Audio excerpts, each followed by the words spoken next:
So, para sa mga dyan lang, i-delete yung mga respondent, i-delete yung mga ganyan, lahat ng walang kinalaman sa two groups. I-delete din tong three groups and section and class number, walang kwenta yan sa atin ngayon. Next naman, kailangan mong kunin yung mean ng Likert scale. So, ganyan. Then, equals average. Yung isang parenthesis, i-hold down mo yan. Enter. Tapos, hihilain mo na lang pababa. Oh, ayun. Tada! Next. Pipiliin mo kung anong gusto mong unahin. Halimbawa, gusto ko, ay hindi. Bago pa pala lahat-lahat. Oh, isa-sort mo muna. Gaganyan mo. Pupunta ka data. Sort. Sort by anong column nito? Letter D. So, sort by letter D. Then A to Z. Fuck. Huwag nyo pala.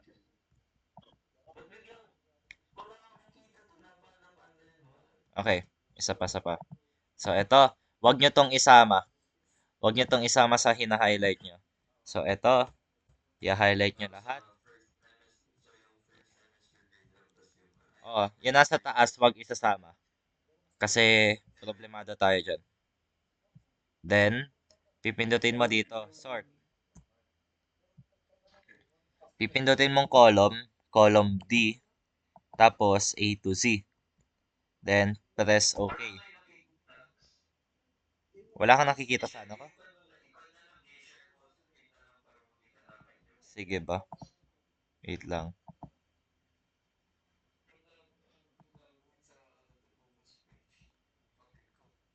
Kaya nga hirap sa Google Spreadsheet.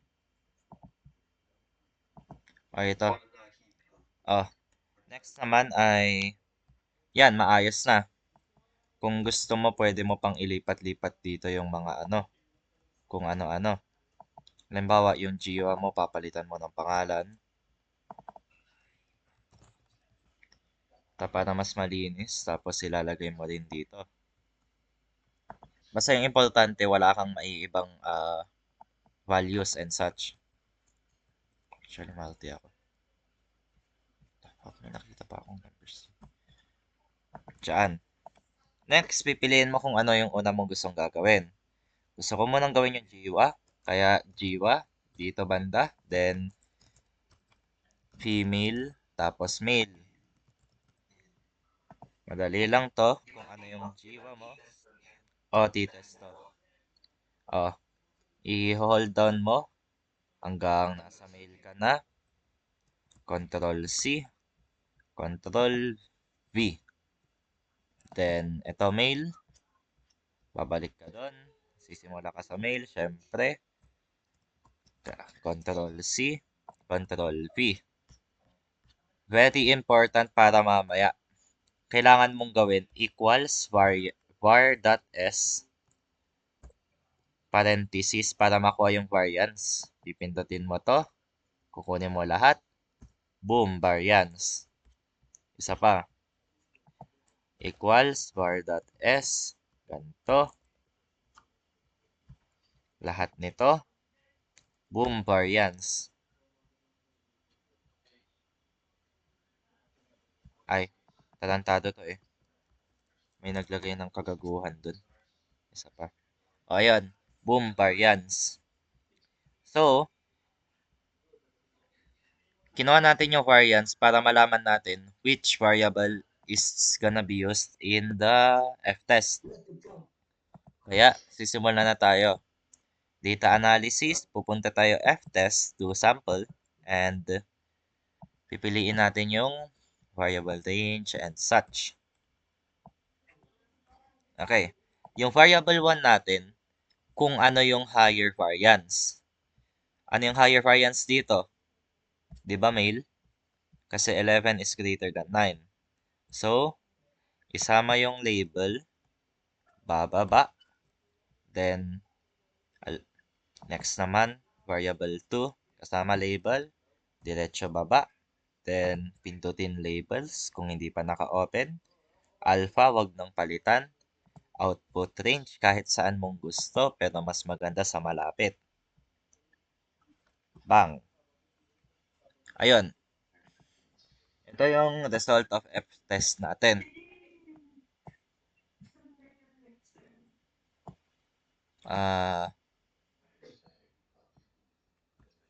After that, naligagin ko.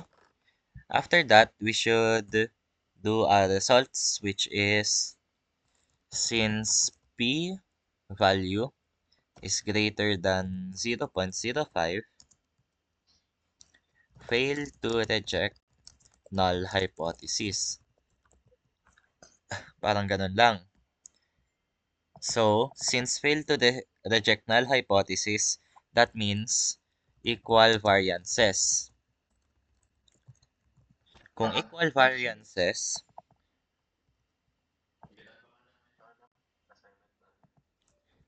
variances, gagawin natin, babalik tayo data analysis, gagamitin t-test to sample, tapos equal variances naman. Tapos, variable 1, papalitan ulit natin, variable 1 magiging ito. Kasi, ayun nga, higher yung variance niya. Tapos, variable 2, magiging ito. Tapos, yon.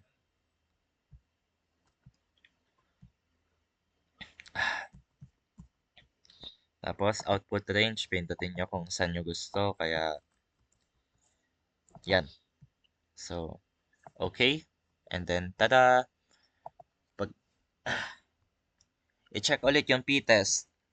P-test is, what the fuck? Ano yung p-test dito? Ano yung p-test dito? Ano yung p-test? What the fuck is a p-value? Anyways, p-value natin is, no matter what, p-value is greater than 0.05. Since p is greater than 0.05, fail to reject null hypothesis ulit. Wait lang, patapos na. This is, tapos that means na there is no significant difference between ganyan. Round 2. Round 2 para sa, ito na yung ANOVA 3 groups. This time, i-delete natin si sex because 2 groups yon. Matitira kung ano man yung 2 groups nyo. For us, ambivert yon. And, yeah. Ililipat ko lang to mas malapit dito. Kasi maarte akong tao. Tapos, yan. Again, i-delete lahat ng useless. Ilagay muna yung mean. Yung mean, yun ulit yung equals average. Ganyan. Then, pull down ulit as usual. Then, after na yan, highlight everything. And sort. Kung sort, use sort by based on. Para sa amin lang kasi yun yung introvert, extrovert, then A to Z. Ayun. Malinis na naman. Ambivert. Maraming ambivert dito. Extrovert, tapos introvert. Ano pa ba? Ito. Tapos, what else? Jiwa. Yan. Then, ganyan. Hindi nyo to kailangan gawin. Maarte lang akong tao. Yeah. Shortcut para sa mean. Shortcut para sa mean equals average. Tingnan mo yung screen ko. Tapos, wait lang, ito. Ganito yon.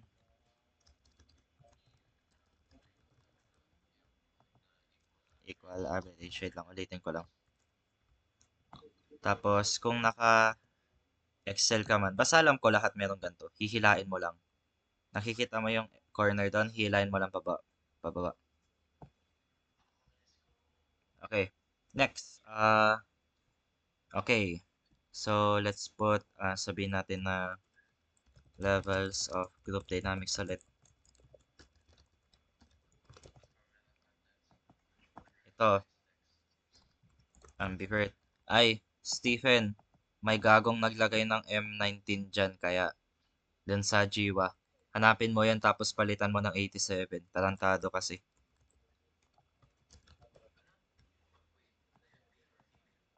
Nasa bandang mail. Nakakasakit sa ulo. Check mo. Hindi ko alam. Tignan mo na dyan. May papalitan ka. Basta mag-scroll down ka sa Jiwa, may mapapansin kang nagsulat ng M19. Oh, ito M19. Nahanap ko agad. Kaya ginagawa kong 87. Oo.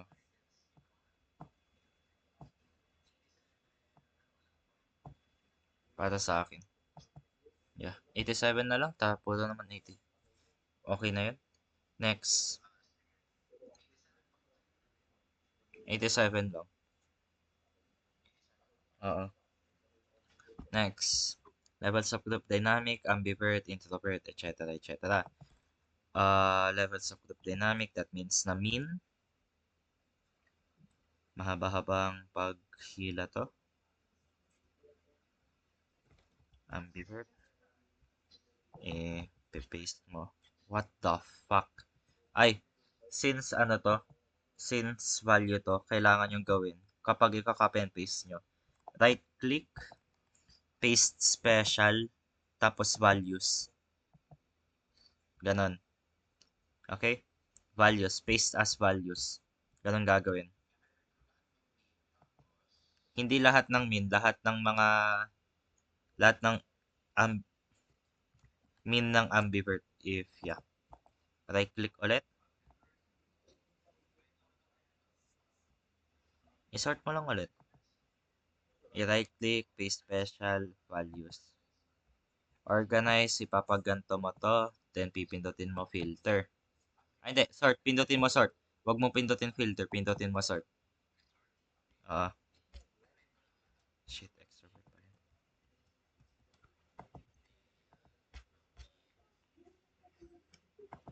Tapos, finally, introvert. So, how the fuck do we do ANOVA? Okay. ANOVA. So, ANOVA, ganito lang gagawin. I-highlight, ay hindi. Pipindutin mo data analysis, ANOVA single factor, input range, labels in first row, ambivert, extrovert, introvert, then ganito.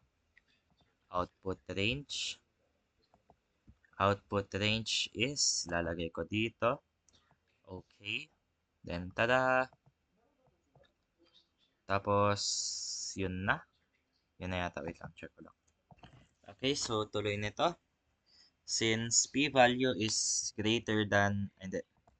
Since p is greater than 0.05, that means that there is no significant difference between the levels of group dynamics between the three groups. Tapos yun na yata. Gago. Baka